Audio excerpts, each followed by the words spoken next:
সাবেক স্পিকার জমির উদ্দিনের মৃত্যুতে বর্তমান স্পিকারের শোক। জানাবো ভারত ছাড়ছেন শেখ হাসিনা, হাসিনার নতুন চাল, রাজনীতিতে নতুন ঝড়।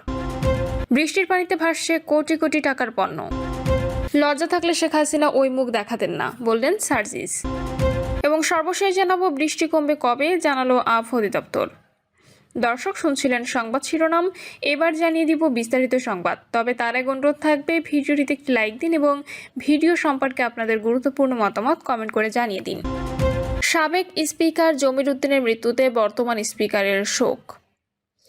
গণপ্রজাতন্ত্রী বাংলাদেশের সাবেক অস্থায়ী রাষ্ট্রপতি, জাতীয় সংসদের সাবেক স্পিকার, সাবেক মন্ত্রী ও বাংলাদেশ সুপ্রিম কোর্ট বারের সিনিয়র আইনজীবী ব্যারিস্টার জমির উদ্দিন সরকারের মৃত্যুতে গভীর শোক প্রকাশ করেছেন বাংলাদেশ জাতীয় সংসদের বর্তমান স্পিকার হাফিজ উদ্দিন আহমেদ।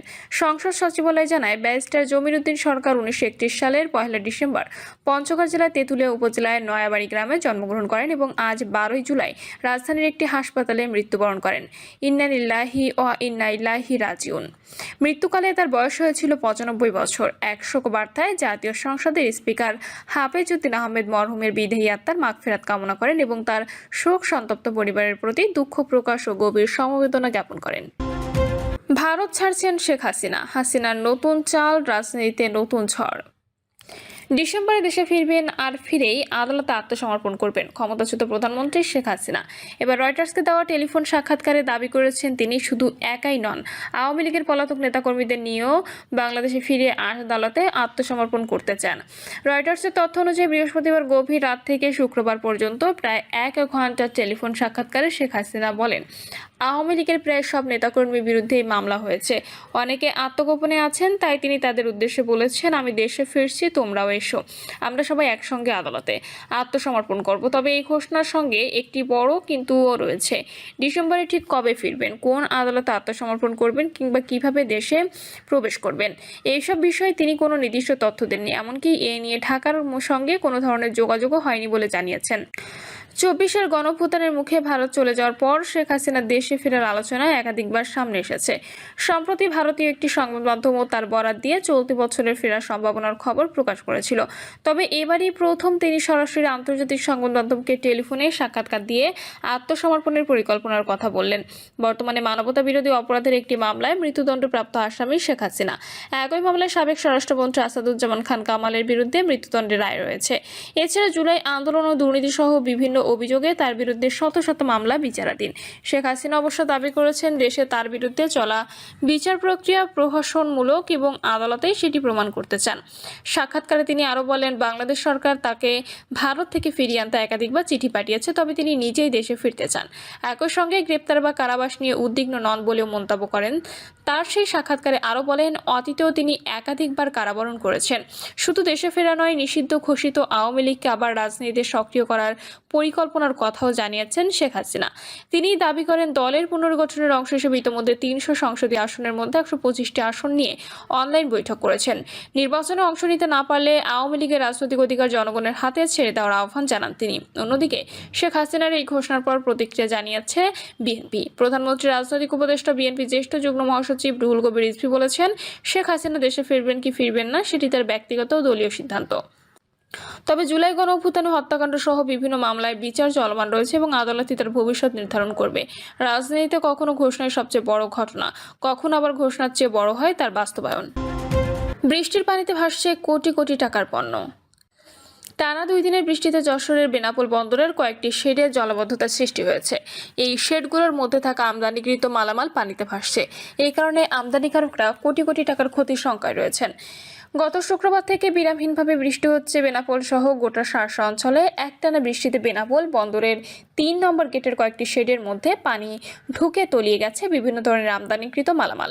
কোথাও কোথাও হাঁটু পানি জমে গেছে। এসব পানি পাওয়ার পাম্প দিয়ে বের করার চেষ্টা করছে বন্দর কর্তৃপক্ষ। বন্দর ব্যবহারকারীরা এসব এলাকা পরিদর্শন করেছেন। আমদানিকারকরা বলছেন, দেশের সর্ববৃহৎ স্থলবন্দর বেনাপোল বন্দরের শেড ইয়ার্ড সহ বিভিন্ন স্থাপনা নির্মিত হলেও নাজুক ড্রেনেজ ব্যবস্থার কারণে সামান্য বৃষ্টিতে তলিয়ে যায় শত শত কোটি টাকার মালামাল। এতে তাদের লোকসান গুনতে হয়।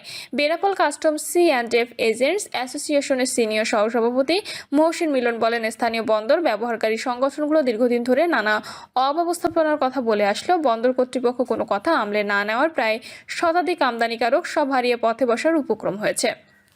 বিমা না থাকায় বন্দর কর্তৃপক্ষ কোনো ক্ষতিপূরণও দেয় না। পানি নিষ্কাশনের বিষয়ে কমিটি করা হলেও তার কোনো কার্যকারিতা নেই। গত বছরের বর্ষার সময় কমিটির লোকজনের তৎপরতা 2 দিন দেখা গেলেও পরে এ নিয়ে আর কোনো উদ্যোগ দেওয়া হয়নি।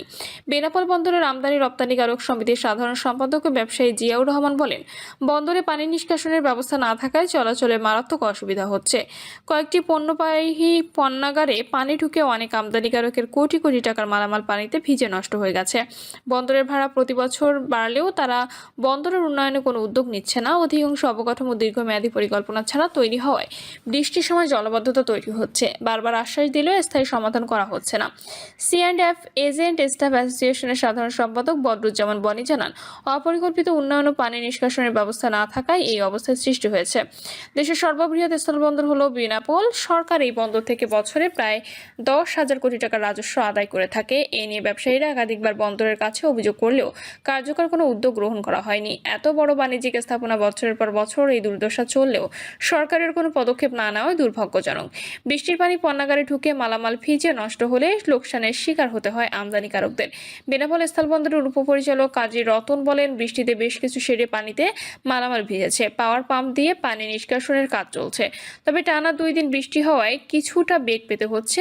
বৃষ্টি পড়া বন্ধ হলে সমস্যার সমাধান হওয়ার আশা করছি। জলাবদ্ধতা নিরসনে স্থায়ী সমাধানের চেষ্টা চলছে। লজ্জা থাকলে শেখ হাসিনা ওই মুখ দেখাতেন না, বললেন সার্জিস। জাতীয় নাগরিক পার্টির উত্তরাঞ্চলের মুখ্য সংগঠক সার্জিস আলম বলেছেন, শেখ হাসিনা যদি ন্যূনতম লজ্জা থাকতো, ব্যক্তিত্ব থাকতো, তাহলে ওই মুখ দেখানো তো দূরের কথা, নিজের ভারতে গিয়ে আত্মহত্যা করতেন।